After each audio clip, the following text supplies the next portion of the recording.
do BAP aí, gente!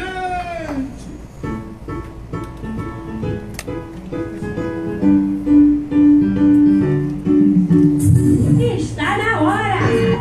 É a hora do BAP! Boa tarde, BAP. Bem, mais uma vez, boa tarde aos comerciantes, comerciários e comerciárias, que é 70% aqui da Saara, tá? 70%. Boa tarde a todos, boa tarde meus companheiros de imprensa, um abraço. Nós estamos aqui mais uma vez, Galega, Jorge, enfim, Maurício, Renato, meus companheiros aqui da Rádio Saara. Nós estamos mais uma vez usando os microfones aqui da rádio na Festa da Democracia. Eu gosto de chamar assim, né? A Festa da Democracia, porque a gente faz isso há 37 anos, a do Verbo Haver. Há 37 anos recebendo todos os candidatos, né? Isso começou com Cênio Carlos Bittencourt, tá? Que era um homem de direita, nosso saudoso presidente, mas um democrata, recebendo todas as correntes, ideologias, bandeiras e cores com a mesma isonomia, equidade e educação. E hoje a gente tem o prazer muito grande, e é muito grande mesmo, de receber, Maurício, pode contar o tempo, né? Mediante as regras do TRE, com isonomia, com equidade, são 40 minutos, com 2 blocos de 20. Nós temos, contando a partir de agora, a honra de receber aqui na Rádio Saara, a gente, em Manoel, a gente fala Brimo, ela é Brima, né? Que é de descendente árabe, que é o nosso berço, não é isso? Né? E a gente tem o prazer de receber aqui a advogada, professora, escritora, senadora pelo Mato Grosso do Sul, torcedora do Três Lagoas Esporte Clube e do Corinthians. Até esse dever de casa você fez? Gente, com muito carinho, com muita honra, eu queria, sem aquela questão de inquisição, candidata, o seu tempo candidata, mas com todo carinho e respeito, né, chamá-la pelo nome de batismo, Por favor. né? Por sinal é muito bonito. Muito obrigada. Tá? Como a candidata, e não cabe nenhuma bondade. Seja bem-vinda, Simone Nassar Tebet, a Saara e a Rádio Saara. Boa tarde. Obrigada, BAP. Obrigada, é um prazer. Em seu nome, eu cumprimento todos os comerciantes e comerciários e comerciantes femininas e comerciárias que estão aqui nos acompanhando pela Rádio Saara. Cumprimentar todos que se contam aqui presentes na figura da presidente do MDB Nacional, Kátia Lobo. Ô, Kátia, seja bem-vinda. Representa aqui os nossos partidos, a imprensa Obrigado. que está aqui, Jorge, Galega, agora diz que ele tem que falar, agora tem que falar pelo apelido. É um prazer muito grande tê-la aqui também. E é uma alegria estar novamente no Rio, no centro do Rio de Janeiro. Até porque, de alguma forma, a minha história de vida política está ligada ao Rio de Janeiro. Quando eu tinha 4 anos de idade, meu pai veio fazer escola superior de guerra, minha mãe ficou grávida de gêmeos, meus irmãos são cariocas, flamenguistas. Não sei se isso é uma coisa boa ou ruim, mas são flamenguistas. Para o comunicador é ruim. É ruim, pois é, tá vendo? Começou a ficar complicado. Já começa a embaçar. E aí, eu muito pequena, ela teve uma gravidez de risco, ela falou, vamos colocar a Simone na escola, eu tinha 4 anos de idade. E ali eu saí mais ou menos alfabetizada, e olha, quis o destino depois que eu me formasse no Rio de Janeiro, estudei aqui perto, na Moncovo Filho, aqui na Universidade Federal do Rio de Janeiro, me formei em Direito. Então, de alguma forma, estar aqui grande hoje faculdade. Era considerada entre as 2 maiores faculdades de Direito do Brasil naquela época. E graças a isso, eu que sou do interior do Brasil, uma menina tímida, vinda lá de uma cidade pequenininha, descobri uma grande metrópole, a verdadeira cara do Brasil, né? Como o Brasil é plural, como o Brasil era injusto, como o Brasil era, né? Nós estávamos naquela época no mapa da fome, e hoje candidata à presidência da República pelo maior partido do centro do Brasil, o MDB, ao lado do PSDB, do Cidadania e do Podemos. Que triste ver que depois de tantos anos de luta, a gente voltou com os indicadores sociais da década de 90. Né? Muito triste ver essa miséria, essa pobreza, essa desigualdade social, 33 milhões de pessoas na insegurança alimentar, passando fome no Brasil tão rico. Mas é por essas e outras razões que estamos aqui, né? Para fazer diferente, colocar as pessoas em primeiro lugar Estamos com um bom programa de governo, com soluções reais para os problemas reais do Você Brasil. está no páreo, Simone? Todos nós estamos no páreo. Política é dinâmica. A gente só sabe o que acontece depois que o eleitor, com a sua consciência, deposita o voto na urna e a gente abre ali a urna eletrônica e apura os votos. Bem, estão pedindo... Maurício, dá um gás lá fora. Bem, eu queria... A primeira pergunta, Simone Tebet, candidata Simone Tebet, eu queria passar essa pergunta para o proprietário da Barraca da Chiquita da Feira de São Cristóvão, não é? Eu queria começar pela pergunta dele. Está no ponto, Maurício? Não é? Pode... É uma saudação, mas é uma pergunta também. Tá, não, tá? Tá? É a primeira. Tá no ponto. Tá no ponto? Tá? Vai. Pode soltar. Alô, Simone, só vou votar em mulher. Sou o Raimundo aqui da Barraca da Chiquita, no Centro de Tradições Nordestinas, em São Cristóvão. E o meu voto é sempre a outras mulheres no seu estilo. E meu sonho sempre foi votar na professora. Você foi a professora que me conquistou. Qualquer coisa eu vou buscar você aqui onde você estiver hospedada para visitar a nossa feira. Um abraço, boa sorte, estou com você. Eu conheço a São Vicente, estive lá da outra vez, do São Cristóvão, na feira, né, nordestina, e tive agora na de São Paulo, semana passada. Né? Eu acho que essa é a beleza do Brasil, né? Eu acho que a grande força do Brasil é a diversidade. Lamentavelmente, o Brasil não reconhece isso, que a força do povo brasileiro está naquilo que nos soma. É um somatório, é uma mistura de raça que deu certo. Lamentavelmente, um Brasil tão rico com um povo tão pobre, porque tem uma classe política que não olha para os verdadeiros problemas do Brasil. Eu fico feliz de saber que ele aposta numa mulher, especialmente professora. Papo, eu dei aula 12 anos nas universidades, como é que se administra um país e uma cidade. Dei aula 12 anos exatamente sobre isso. Depois eu fui fui deputada estadual, primeira mulher prefeita da minha cidade, reeleita com 76% de votos, e vi que só tinha uma coisa que poderia garantir dignidade para as famílias: emprego. Emprego com carteira de trabalho assinada. E eu fui para o Brasil inteiro e para o mundo atrás de indústrias. E como prefeita eu levei as 2 maiores fábricas do mundo de celulose para a minha cidade. E eu vi a verdadeira transformação que a indústria faz na vida das pessoas. É a indústria que traz dinheiro para o comércio, para o Saara. Quando a indústria está forte, ela gera emprego, esse dinheiro ele vai todo para o comércio, ele vai todo para o setor de bens e serviços. É a ponta. Né? E o Brasil não faz dever de casa com a indústria. A reforma tributária está quase pronta e não sai do papel, é tão simples de se aprovar. É uma reforma que diminui impostos, que deixa o empreendedor trabalhar, que unifica, que simplifica, que faz que o setor de bens, serviços, de comércio tenham capacidade de competir com a informalidade. Então, assim, ver que Raimundo, né, aposta numa mulher e num professor, eu quero dizer que pela primeira vez na história do Brasil, se eu for eleita presidente da República, a educação vai ser prioridade nacional. Agora, politicamente, veja só, não é interessante colocar um homem, né? Uma mulher, vice, né? Eu fiz uma pesquisa. Jorge Van Even. Você sabe, Jorge, que aconteceu, nós fizemos uma pesquisa para ver, olha que coisa bonita, como o Brasil amadureceu, né? Antes o homem e mulher não votava em mulher, hoje não tem nada disso. E a chapa 100% feminina deu certo na qualitativa, nós não perdemos voto por isso. Mas nós escolhemos a Mara, não é porque ela é mulher. A maioria de quem está nos ouvindo não sabe disso. Mas Mara Gabrilli é uma mulher tetraplégica. Ela ficou tetraplégica há 28 anos atrás.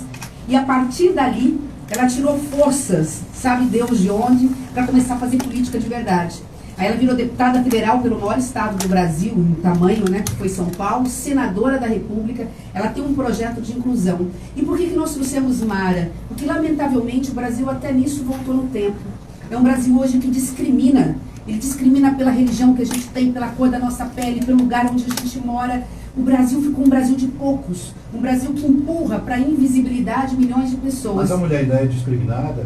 Sem dúvida nenhuma, mas olha só. É a maioria.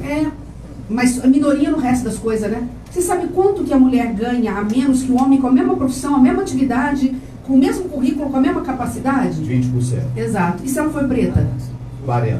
Pronto, você já fez dever de casa. É justo isso? Eu ouvi você na entrevista sua. É muito triste isso.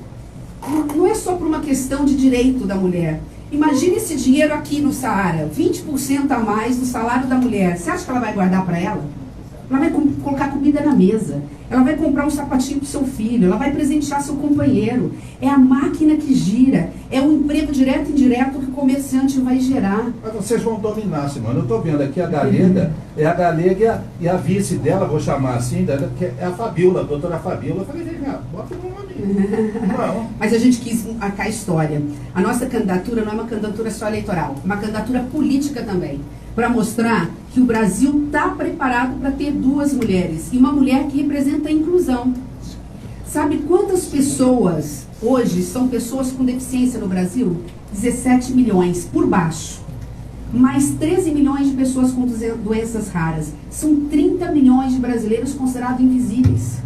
Onde não se discute saúde pública, onde não tem programa de mobilidade urbana, onde as pessoas falam, não, fique em casa porque eu não quero ver essa realidade. Não, eles são brasileiros, eles precisam de proteção do Estado. Então Mara, ela não vem como uma mulher vice, ela vem porque ela representa a pessoa com deficiência, ela representa o Brasil que nós queremos que seja para todos, para os 215 milhões de brasileiros. Nós estamos recebendo a candidata do MDB, Simone Nassar Tebet, que daqui a pouco estará circulando pelas ruas da Saara. Aqui tem uma lenda, Simone, a gente vive de lendas, né? Que se não vier a Rádio Saara, o pessoal da imprensa sabe disso, se não vier a Rádio Saara, não ganha. Não quer dizer que aquele que vem é pé. Mas se não vier, já. Não, estou falando sério, se não vier, não ganha. Dá um azar. E quando o candidato vem, ele é primo, ele é comerciante também, ele é médico comerciante, melhora? 51% do melhorou 1% a mais. De ganhar. Simone Tebet, você está aqui na Saara, no centro histórico da cidade do Rio de Janeiro, dessa importante, relevante, logicamente, segunda capital, e com todo carinho a São Paulo, estou falando aqui do Rio, né? Mais relevante. Eu tenho uma pergunta do jornalista Quintino Gomes Freire, né, do Diário do Rio, desse importante veículo de comunicação. Para você. Solta, Maurício. Simone, o Rio fica sempre subrepresentado na Câmara quando é a questão dos royalties, do petróleo. É sempre um risco se ele vai continuar, se não vai continuar, e a gente fica com a corda no pescoço. Eleita presidente, o Rio de Janeiro vai continuar com essa corda ou pode contar com o dinheiro dos royalties, ou continuaremos com medo de perder essa verba tão importante para o Estado? Bom, esta é uma posição, uma decisão do Congresso Nacional, ela não cabe só ao presidente da República, mas nós não temos interesse nenhum em mexer, até porque nós temos que, dentro da proporcionalidade, a gente sabe que é uma lei que faz uma divisão proporcional, a gente tem que separar uma fatia significativa, né, desses royalties para os estados e municípios produtores. A gente sabe disso. Quem produz petróleo, entre outros estados, é o Rio de Janeiro. Entre outras cidades, nós temos os campos aqui, é o campus dos municípios aqui do estado do Rio de Janeiro. Mas nós temos condições de melhorar os royalties, não só para o estado do Rio de Janeiro, mas para todo o Brasil. Você imagina, o Brasil hoje ele é autossuficiente em produção de petróleo. Ele só não é autossuficiente no refino do petróleo.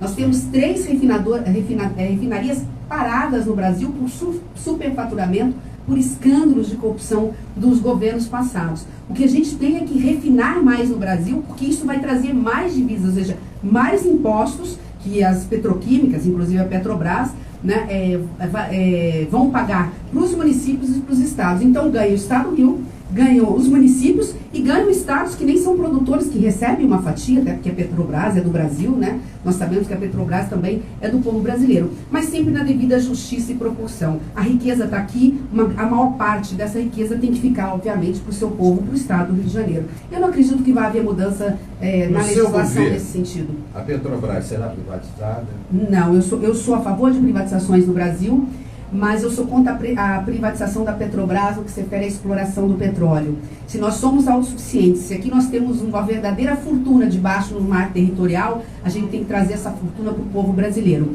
A gente pode até falar em privatizações de determinadas subsidiárias. Por exemplo, as 3 refinarias, o Brasil e a Petrobras não têm condições de terminá-las. É uma fortuna. Só Abreu e Lima, acho que parece que precisa de mais 20 bilhões. Então você pode, já que está parado, você pode transferi-la à iniciativa privada. Você vai vender essa refinaria e ela vai ser depois explorada. Mas a extração do petróleo, a Petrobras, enquanto símbolo inclusive nacional e riqueza, ela tem que ficar na mão do governo federal. Eu dou um exemplo muito simples. Sim. Nos últimos anos, a Petrobras deu um lucro de mais ou menos 400 bilhões de reais, nos últimos 3 anos. 400 bilhões entre lucros, dividendos, royalties e tudo mais. 400. Se a gente fosse vender hoje a Petrobras, ela valeria quanto? Uns 600. Quer dizer, você vai entregar a galinha dos ovos de ouro, que custa 600, e que em 3 anos ela dá isso de lucro? Não tem sentido. Então a gente tem que fazer ela ser eficiente, ela tem uma política racional energética, inclusive com energia limpa. Nós não podemos esquecer que ela tem também esse compromisso, não só da extração do petróleo, mas de ir com uma política nacional de energia limpa, paralelo, num crescente, só pena daqui a pouco ela não está valendo nada. E nós temos que aproveitar a Petrobras para, sendo eficiente, ela garantir preços razoáveis na bomba de gasolina, e é possível fazer isso, e que esse dinheiro da Petrobras, depois dividido com seus sócios, além dos caixas dos estados e dos municípios brasileiros. Não vamos nos esquecer que a Petrobras garante, através de um fundo, dinheiro para a educação e para as questões ambientais também. Então, entregar a Petrobras nesse momento para a iniciativa privada seria um crime com a população brasileira. Agora é hora da gente tirar o que há de melhor da Petrobras, fazer riqueza e que essa riqueza chegue em cada lar, não só do Rio de Janeiro, mas do Brasil. Nós estamos recebendo aqui na Rádio Saara, na Festa da Democracia. Vocês gostaram, né, do termo? Não é isso? Não é? Mas é a festa da democracia. E estamos aqui por ela, para defender a democracia a todo custo. Você é do campo da democracia, claro. Sempre. Sempre. Aos 14 anos eu pedi autorização para minha mãe para ir para as ruas. Naquela época, filho de 14 anos pedia autorização para pai e para mãe para sair de casa. Não é assim hoje, mas na época eu pedi autorização para ir para as ruas lutar por direta já. Olha só, né, e não tem que ser diferente, né? Porque é de praxe aqui na Rádio Saara. Eu não fiz nem a primeira pergunta, que é comum a todos, né? Por que você quer ser presidente do Brasil?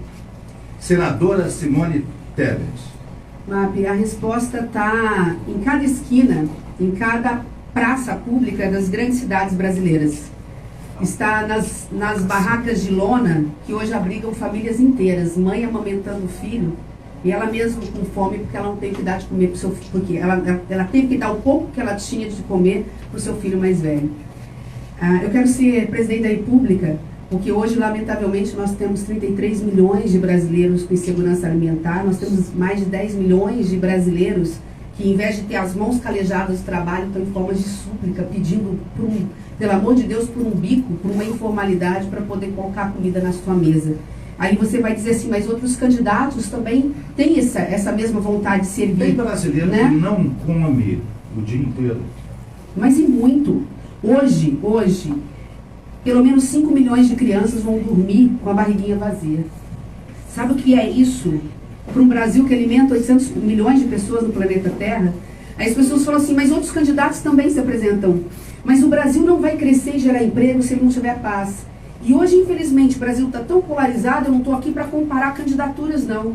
Mas está tão polarizado que qualquer um que ganhe desses polos que hoje estão despontando aí, eles não vão trazer a paz que o Brasil precisa para voltar a crescer. A nossa candidatura é uma candidatura do centro democrático. É uma candidatura do diálogo, da moderação, do equilíbrio, que conversa com a esquerda, que conversa com a direita, que tem experiência, que tem uma boa equipe e que sabe que com as melhores propostas a gente tem condições de fazer o Brasil voltar a crescer, gerar emprego e renda. Sem o fim da polarização, nós não vamos conseguir unir as famílias brasileiras, nós não vamos conseguir unir o Brasil. E sem união e sem paz, nós vamos ter 4 anos de segundo turno. O segundo turno no Brasil só se encerraria dia 31 de dezembro de 2026. Então, quando a gente tivesse Galega me cobrando, ou cobrando o próprio comércio aqui do Saara, né, leis tributárias mais justas, contra essa concorrência desleal que vem lá da fronteira, né, no contrabando, no descaminho de mercadorias, muitas vezes piratas e falsificadas, e que chegam muitas vezes para competir com o mercado aqui, a gente não teria solução, porque estaria nessa guerra fratricida aí, de um Congresso não aprovando projetos porque o presidente ganhou é de outro partido. A nossa candidatura tem a capacidade de unir o Brasil em torno de um projeto de país. E aí é que vem talvez a maior contribuição que eu possa dar nessa campanha, e eu tenho falado insistentemente, e os candidatos não assumem esse compromisso. Nós só vamos tirar o Brasil da crise, nós só vamos fazer a verdadeira reforma tributária, que é aquela que tira o imposto da cesta básica do pobre e tira o imposto da pessoa jurídica para que ela possa gerar emprego e renda, se nós acabarmos com a reeleição no Brasil. O próximo presidente da República, e eu me comprometo a fazer isso, já disse isso, no primeiro dia, tem que ir no cartório, registrar, registro público em cartório, levar para o TSE e levar para o Congresso Nacional um documento assinado com firma reconhecida. Não vou para a reeleição. Aí as coisas acontecem. Seriam aí, só 4 anos? 4 anos. Porque você pode até votar para o futuro, não para essa eleição. Mas aí a candidata da Simone Tebet... Mas você faz Isabel o dever Castro. Eu não sou eu, mas é Isabel. Você faz o dever de casa e o Congresso Nacional vai votar sem preocupação de que você é candidato à reeleição. Que foi o que aconteceu naquele período de 2 anos que teve o governo Temer, que ele avançou com as reformas. Ninguém falava assim, o Temer não é candidato. Eu estava lá, nos 7 anos. O Congresso aprovou uma série de medidas. A nova reforma do ensino médio, que é fantástica. Vamos lembrar e colocar uma coisa na cabeça de todo mundo que está nos ouvindo. Por que o Brasil não suportou tão bem, não passou tão bem na pandemia e com essa guerra da Ucrânia com a Rússia? Por que o mundo está conseguindo se virar melhor que o Brasil? Além, lamentavelmente, temos um governo federal que virou as costas para o Brasil no momento que o Brasil mais precisava e negou vacina no braço do povo brasileiro. Mas além disso, porque nenhum governo que passou fez o dever de casa com seus filhos. Nenhum governo que passou cuidou dos mais pobres como deveria através da educação. Então a gente tem que desmistificar essa coisa de que a União não tem responsabilidade com o ensino médio. Não tem responsabilidade com o município, com o ensino infantil. Tem. E dinheiro não falta do dinheiro do Fundeb. Então nós vamos fazer a revolução através da educação. Olha, nós vamos fazer um rápido intervalo para você beber uma água.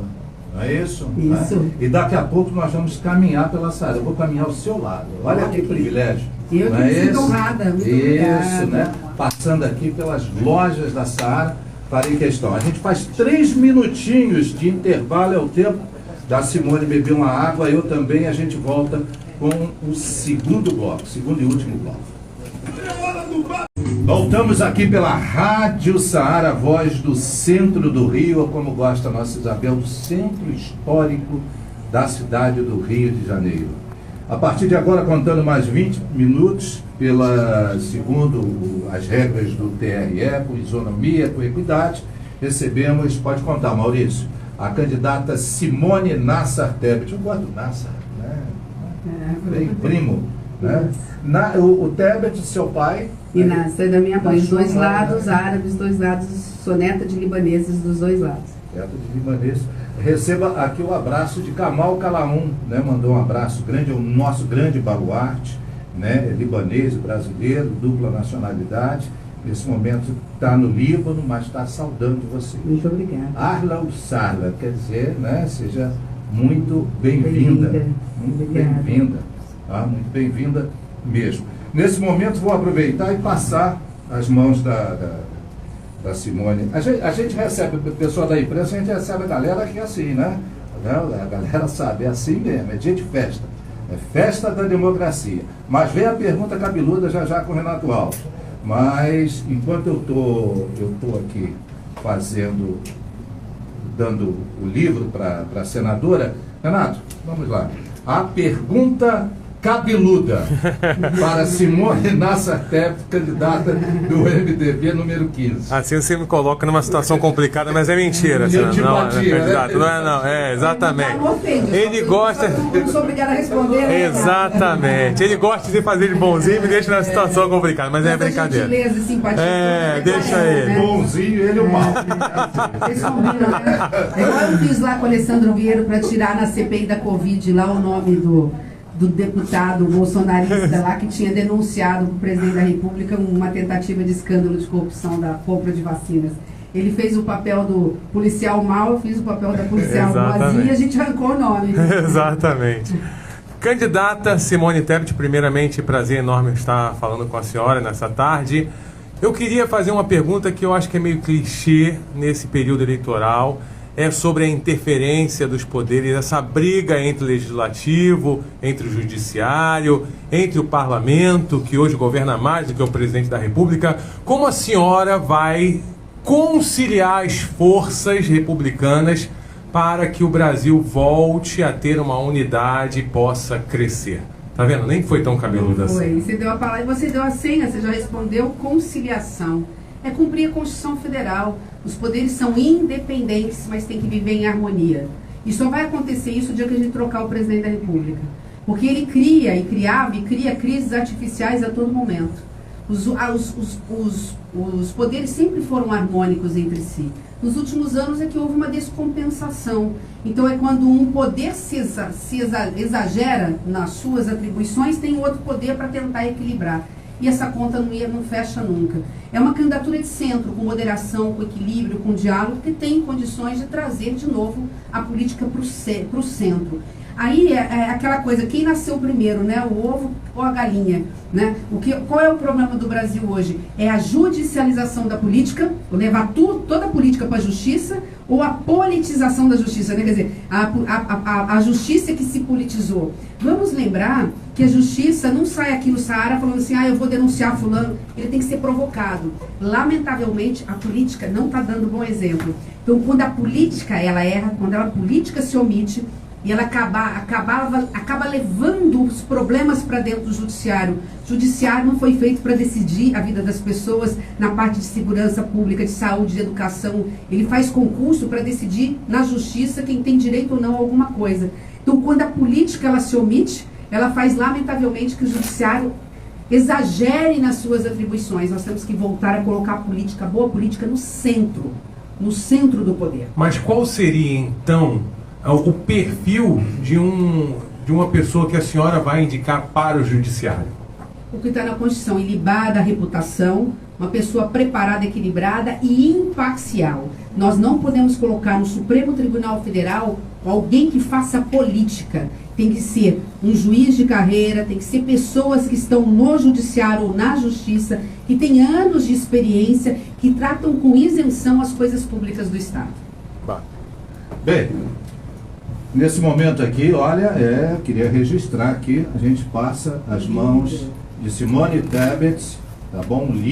Nosso livro, é caprichado, né? De fotos falando da nossa querida Saara, não é isso? Da Arábica Saara, não é isso? Tá aí então a nossa sempre lembrança aqui a todos os candidatos e candidatas que passam aqui pela nossa Saara, pela nossa Rádio Saara, merecidamente, tá? Nesse exato momento, Luiz Palácio, né, nosso vice-presidente aqui da Saara, lá do Palácio dos Cristais, saudando, em nome de todos, saudando aqui a nossa querida Simone Tebet, candidata à presidência da República pelo MDB. Falando, não, tem que passar lá na minha loja, não vai dar tempo de passar em todas as minhas lojas, mas um abraço para você, Luiz. Gente, segurança pública, Simone Tebet, né? Sem segurança não há paz, não é isso? Sem paz não tem vida, né? Ou compromete muita qualidade de vida. E não é o Rio de Janeiro que fabrica armas, né?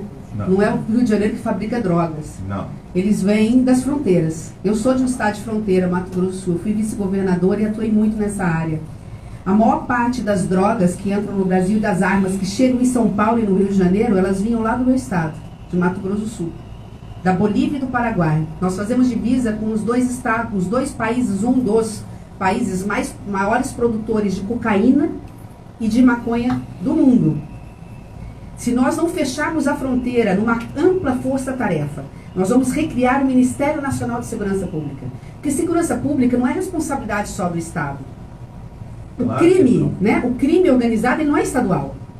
Ele é nacional e internacional. Se você não tiver a União coordenando com as Forças Armadas na soberania nacional, cuidando das nossas fronteiras, Polícia Federal com serviço de inteligência, recursos equipadas, policial militar, policial civil, até corpo de bombeiros, enfim, numa ampla concertação, uma ampla coordenação para fechar as nossas fronteiras para combater os crimes. E aí, inclusive, atinge a questão da invasão de divisas. Pega pirataria, pega produtos contrabandeados, crimes, inclusive, ambientais e tudo mais. é fechar a fronteira. Esse é o primeiro passo. O segundo passo, ou seja, tentar prevenir lá. Mas, óbvio, eu estou falando aqui do Rio de Janeiro, a gente sabe que a situação aqui, você não consegue segurar totalmente. E aí? E quando chega aqui? Quando as drogas chegam? E quando as armas chegam? E essa violência desenfreada? A gente precisa colocar o policial como eixo central de uma política pública de segurança pública. Você é contra ou a favor da descriminalização das drogas? Eu sou contra. Eu acho que o Brasil não está preparado para isso. Os nossos jovens não estão preparados para isso. Nós não vivemos num país da Europa. Mas nós temos problemas muito mais sérios. Eu sei como mãe. Eu vivenciei, vi mulheres, vi mães perderem praticamente a sua vida, a sua paz espiritual com filhos que foram desencaminhados para as drogas. Não tem nada mais triste do que isso. Drogas é mais do que uma questão de polícia, de saúde pública? Ela é de saúde pública. Nós temos que cuidar das nossas crianças e dos nossos jovens. Os nossos jovens têm que ser tratados. Eu sou contra, obviamente, você, de forma obrigatória, você internar um jovem, mas você tem que oferecer para essa família e para esse jovem condições de tratamento. E não podemos discriminar. Outra coisa que o Ministério Público não entende, eu fui prefeita e sei, que tira um jovem, um filho da droga, muitas vezes não é nem a política de Estado ou de saúde pública, é a fé de uma pessoa. Então a gente não pode discriminar. Tem que ter saúde pública, tem que ter lugar para internar se esse jovem quiser, porque digo, acho que nada que é obrigatório, compulsório dá certo. Tem que ter uma rede de proteção, de prevenção nas escolas, de tratamento para as pessoas, de tratamento psicológico e psiquiátrico. Mas não vamos esquecer que nós temos muitas comunidades terapêuticas que fazem verdadeiros milagres. Então é um conjunto. É um combo. O que eu quero é cuidar das pessoas e das famílias. As famílias brasileiras precisam ser protegidas. E assim, eu falo com dor no coração. Essa religião mesmo? Eu sou católica. Católica, né? Sou católica. Romana. Católica romana. Mas tenho na minha família pessoas que são evangélicas, eu tenho pessoas que são espíritas, porque também essa sincresia religiosa faz parte da nossa cultura. Isso é muito belo e precisa ser respeitado. Né? Sermos cristãos ou não cristãos é um direito de cada cidadão, mas o mais importante é a gente respeitar a fé alheia, é saber que o meu direito termina onde começa o do outro. O Estado é laico, é verdade, mas a candidata a presidente da República não, né? Sou católica, acredito em Deus, tenho na Bíblia grande parte dos ensinamentos da minha vida. As pessoas falam muito do meu pai, né? Porque você é uma filha de um ser político. Mas eu digo assim, que as verdadeiras lições da minha vida, o maior ensinamento para a minha vida eu aprendi com a minha mãe. Minha mãe é muito religiosa. Minha mãe sempre passou isso, eu passo... Qual é o nome dela? Fairte. Ela sempre me falou duas coisas, eu passo isso para minhas filhas. Eu falo que é a verdadeira herança que ela me deu. Ninguém é feliz vendo a infelicidade do outro. E ela sempre me diz o seguinte: Deus te deu muito.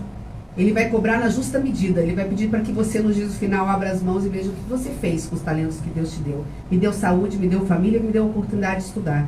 Então eu procuro devolver isso como professora que sou. 12 anos dei aula todos os dias, de segunda a domingo.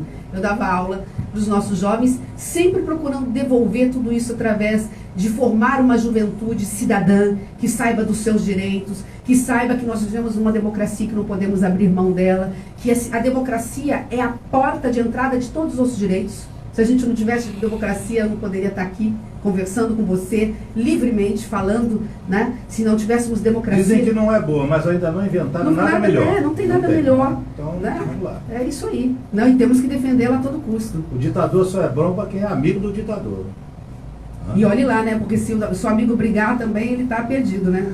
Ô Galega, se prepara aí que você vai fazer uma pergunta para Simone Tebet, tá bom? Na questão da educação, principalmente educação pública, Simone Tebet, o que você pretende revolucionar esse país? Eu não vou sossegar. Esse é um compromisso de professora.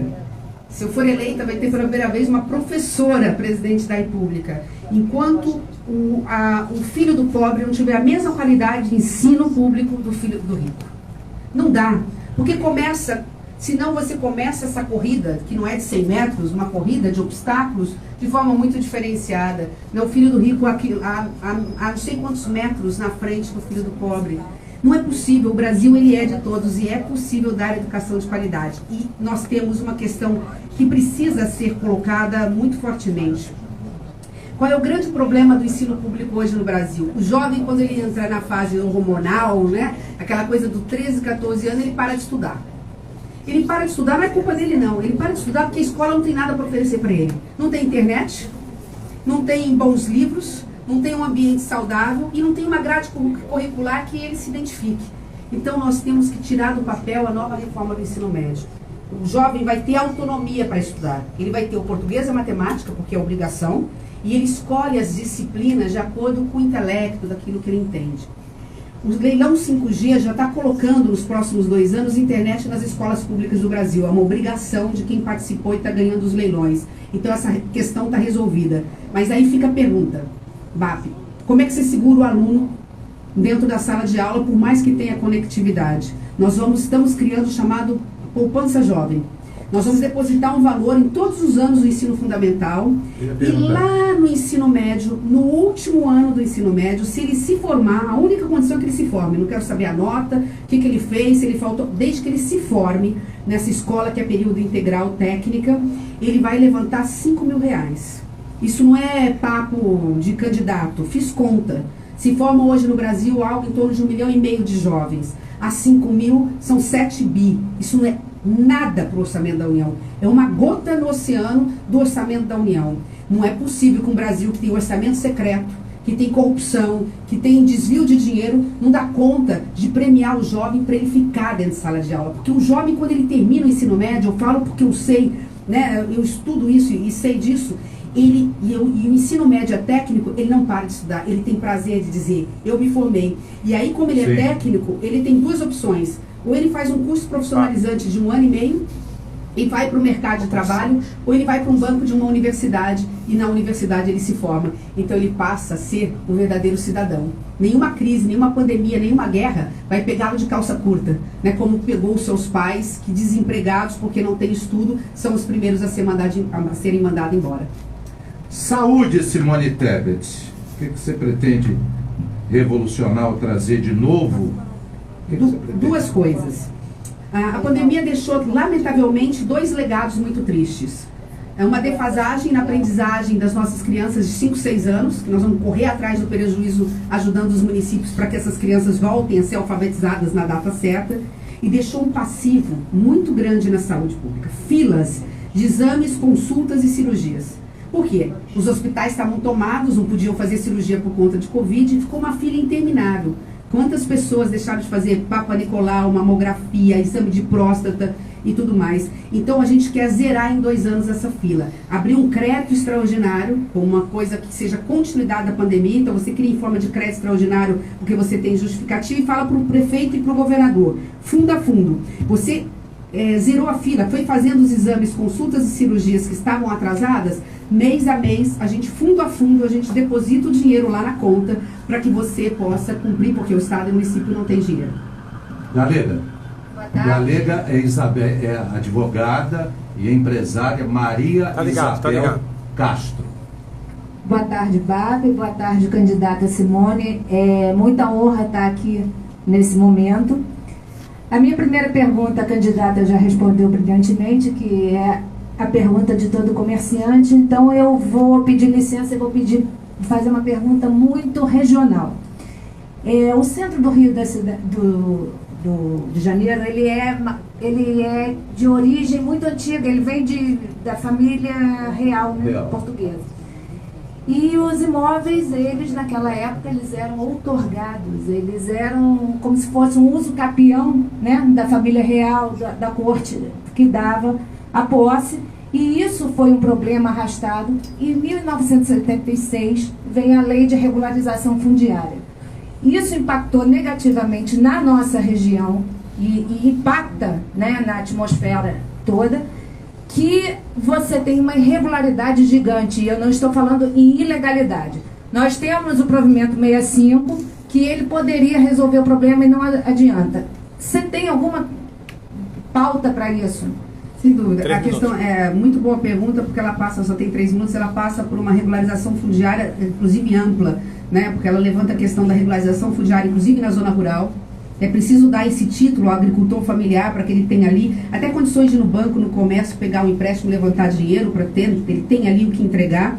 Nós temos o problema da regularização fundiária nos espaços privados e públicos nas cidades, e algumas cidades mais históricas, antigas, como é o caso do Rio de Janeiro, você ainda tem o problema da regularidade fundiária com base numa legislação lá antiga da época do Império. O IPHAN, né, que é o Instituto do Patrimônio Histórico, ele tem um papel decisivo em relação a isso. É vontade política, legislação no Congresso Nacional e parar com essa coisa assim que me incomoda demais. Eu sou muito prática nas coisas, né? Eu sou professora de Direito Público e tive do outro lado do balcão como prefeita. Me incomodava muito essa coisa do preciosismo da lei. Entre a lei e o interesse público, vamos ficar com o interesse público e vamos resolver. Hoje o Ministério Público acho que está um pouco mais equilibrado, porque andou apanhando para os excessos que andou cometendo, agora eles estão com a bola um pouquinho mais... Né, com a bola um pouquinho mais no chão. Está na hora da gente chamá-los para falar assim, eles são do patrimônio público, eles são defensores do meio ambiente e patrimônio público, vamos resolver essa questão. Porque se fosse falar isso há 10 anos atrás, eles não queriam nem saber de ouvir. Então é possível fazer em parceria com o Ministério Público, falar, ó, vamos resolver o problema de combater corrupção, deixa a gente trabalhar e resolver esses problemas. Vamos tirar o preciosismo, né? Vamos ser práticos e resolver os problemas reais da vida das pessoas sem burocracia. Então é isso, com vontade política, com uma legislação célere, é possível fazer e dá para fazer. Simone Nassar Tebet, candidata do MDB, número 15, nós estamos no período, pode pedir voto, né? Eu vou ter o privilégio de circular com essa mulher bacana, já pelas ruas da Saara. A bênção, aleluia, Arsalem, Shalom, Axé, Namastê. Aí um amigo meu que é ateu falou, e o ateu? Boa sorte.